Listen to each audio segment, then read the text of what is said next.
would be like an electrical light source.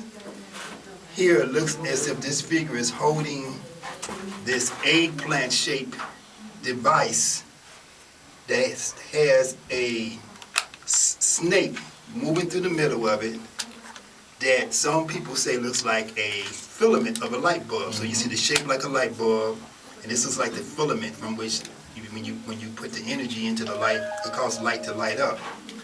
Also here at the tip here, it looks as if this is an attachment with a cable that goes from it to this box. From here we have another figure holding it up.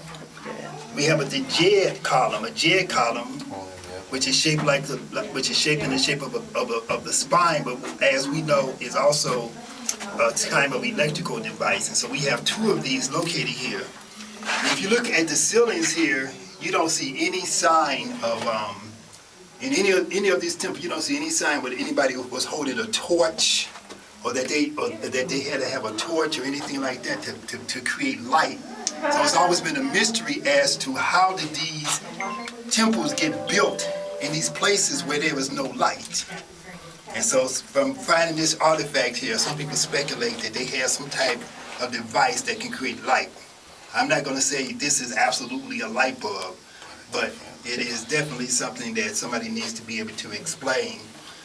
All the explanations that I've heard so far about this is just a symbol that means this, that, and the other have been very inadequate.